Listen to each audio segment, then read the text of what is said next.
नमस्कार, सत्यहिंदी.com में आपका स्वागत है। एक नजर अब तक की सुर्खियों पर। मोदी सरकार को आज 8 साल हो गए। इस मौके पर जहां बीजेपी 30 मई से अपनी सरकार की उपलब्धियां बताने के लिए 14 जून तक देश के अलग अलग कोनों में कार्यक्रम करेगी, तो आज कांग्रेस ने प्रेस कॉन्फ्रेंस कर मोदी सरकार पर हमला बोला। कांग्रेस नेता रणदीप सुरजेवाला और अजय माकन ने मोदी सरकार के नारे, दावों और वर्तमान में बने हालात को लेकर सरकार को जमकर घेरा। सुरजेवाला ने कहा कि 8 साल 8 छल भाजपा सरकार विफल। इसके साथ ही उन्होंने कहा कि 8 साल पहले जो मोदी ने नारे दिए, बहुत हुई महंगाई की मार, अब की बार मोदी सरकार, बहुत हुआ किसानों पर अत्याचार, अब की बार मोदी सरकार, रुपए पर डॉलर का भार, अब की बार मोदी सरकार। आज सभी नारों की समीक्षा करें तो प्रत्येक नाकामी उनके द्वारा दिए गए वादों, नारों में साफ दिखाई पड़ेगी। सुरजेवाला ने कहा कि एक और नारा, अच्छे दिन आने वाले हैं, ये नहीं बताया कि किसके अच्छे दिन लाएंगे। सुरजेवाला ने कहा कि मोदी जी आए तो महंगे दिन और बेरोजगारी लेके आए, मोदी जी आए साथ में मंदी के दिन व्यापार बिन लेकर आए, मोदी जी आए चीन को भारत की सरहदें पार और व्यापार की हदें पार कराते लाए। उन्होंने कहा कि अच्छे दिनों की फ्लॉप फिल्म अब उतर चुकी है और छल कपट, झूठ, नफरत और निराशा का सहारा लिया जा रहा है। लोगों के घरों का चूल्हा बुझाकर अपनी सत्ता की रोटियां सेकी जा रही हैं। अब इन्होंने नारे भी बदल दिए हैं। ये नफरत फैलाने वाले हैं, 80-20 कराने वाले हैं, छोटे लघु व्यापार पर बुलडोजर चलाने वाले हैं। कांग्रेस नेता अजय माकन ने प्रेस कॉन्फ्रेंस के दौरान कहा कि 8 साल बाद जनता और कांग्रेस पूछ रही है कि अच्छे दिन किसके आए हैं। क्या बीजेपी के आए हैं जिसके खातों में 5,000 करोड़ रुपए से ज़्यादा हैं, या उन धन्ना सेठों के आए हैं जो हर रोज़ 1,000 करोड़ रुपए कमा रहे हैं, जिन्होंने कोरोना काल में भी 30 लाख करोड़ कमाया। इस दौरान माकन ने 8 छल गिनाए, जिनमें पहला छल भाजपा है तो महंगाई है, दूसरा सबसे युवा देश को बेरोजगारी में झोंकना, तीसरा छल अर्श से फर्श अर्थव्यवस्था, रुपया ऐतिहासिक गिरा, सरकारी कर्ज 80 लाख करोड़ रुपए सरकार ने लिया। पिछले 8 सालों में बड़े बड़े धन्ना सेठों के 9 लाख करोड़ रुपए के लोन राइट ऑफ किए गए, पूरे देश को सेल पर डाल दिया। चौथा छल, आमदनी नहीं हुई दोगुना, दर्द दिया 100 गुना, किसानों के खिलाफ 3 काले कानून। पांचवा छल, शौर्य के नाम वोट, सेना को चोट। छठा छल, विकास से नहीं है नाता, बस नफरत फैलाना आता। उन्होंने कहा कि छोटे बड़े सभी दंगों को एक साथ बताएं तो करीब 10,000 दंगे पिछले 8 साल में हुए हैं। सातवां छल गिनाते हुए उन्होंने कहा कि पिछड़ों को पीछे छोड़ा है, SC ST OBC से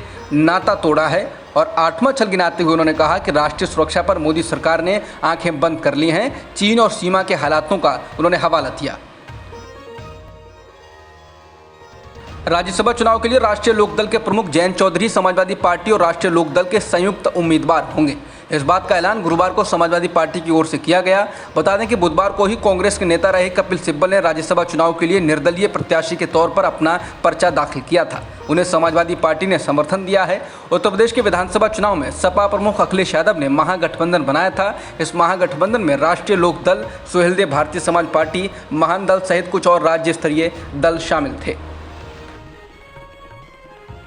बीजेपी के वरिष्ठ नेता और पूर्व मंत्री हर्षवर्धन दिल्ली के नए LG विनय कुमार सक्सेना के शपथ ग्रहण समारोह में शामिल होने गए, लेकिन उसके पहले ही नाराज होकर चले आए। वापस लौटते वक्त जब मीडिया ने पूछा तो नाराज होकर जाते हुए हर्षवर्धन ने कहा कि पार्लियामेंट मेंबर्स तक के लिए इन्होंने सीट नहीं रखी है। इतना कहकर गुस्से में ही हर्षवर्धन अपनी गाड़ी की ओर तेजी से बढ़ गए।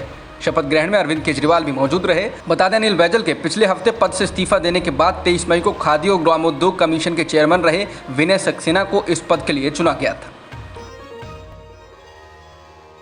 विनय कुमार सक्सेना ने गुरुवार को दिल्ली के 22वें उपराज्यपाल के रूप में शपथ ली। शपथ लेने के तुरंत बाद उन्होंने कहा कि वो स्थानीय अभिभावक के रूप में काम करेंगे। उन्होंने कहा कि आप मुझे कार्यालय में कम, सड़क पर स्थानीय लोगों और जनता के साथ काम करते हुए देखेंगे।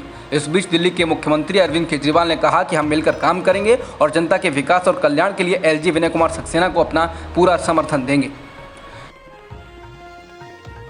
महाराष्ट्र में OBC आरक्षण की व्यवस्था बिना लागू किए निकाय चुनाव कराने को लेकर बीजेपी ने प्रदर्शन किया।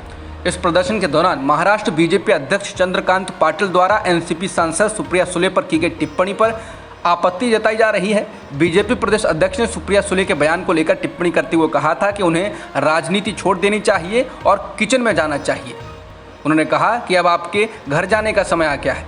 उनकी ये टिप्पणी स्त्री विरोधी बताई जा रही है और इस पर आपत्ति जताई जा रही है। उनका यह बयान सुले के उस बयान के जवाब में आया जो उन्होंने पार्टी की एक बैठक में दिया कि मध्य प्रदेश के मुख्यमंत्री दिल्ली आए और किसी से मिले। उन्होंने कहा कि मुझे नहीं पता कि अगले 2 दिनों में अचानक क्या हुआ और उन्हें OBC आरक्षण के लिए हरी झंडी मिल गई। इस बयान पर पलटवार करते हुए महाराष्ट्र बीजेपी अध्यक्ष ने कहा कि आप राजनीति में क्यों हैं, घर जाएं और खाना बनाएं। आप राजनीति में हैं और आपको नहीं पता कि मुख्यमंत्री से कैसे मिलना है। एक भूमि सौदे में कथित गड़बड़ी से संबंधित मनी लॉन्ड्रिंग की जांच के तहत ईडी ने आज सुबह महाराष्ट्र में राज्य के परिवहन मंत्री अनिल परब से जुड़े कई स्थानों पर छापा मारा है। इस शिवसेना नेता के खिलाफ मनी लॉन्ड्रिंग का मामला दर्ज करने के बाद जांच एजेंसी द्वारा पुणे, मुंबई और दापोली में 7 स्थानों पर तलाशी ली जा रही है। आरोप है कि मंत्री परब ने 2017 में रत्नागिरी जिले के दापोली में 1 करोड़ रुपए में जमीन का एक टुकड़ा खरीदा था, लेकिन इसे 2019 में रजिस्टर किया गया था। आरोप है कि बाद में जमीन को मुंबई के एक केबल ऑपरेटर सदानंद कदम को 2020 में 1 करोड़ 10 लाख रुपए में बेच दिया गया और 2017 से 2020 के बीच जमीन पर एक रिजॉर्ट बनाया गया। वाराणसी की जिला जज की अदालत में आज ज्ञानव्यापी मस्जिद मामले की सुनवाई होगी। जिला न्यायाधीश A.K. विश्वेश की अदालत ने मंगलवार को मस्जिद समिति की याचिका पर पहले सुनवाई करने का फैसला किया था, जिसमें ज्ञानव्यापी में पूजा की मांग करने वाली 5 हिंदू महिलाओं द्वारा दायर याचिका की सुनवाई को चुनौती दी गई थी।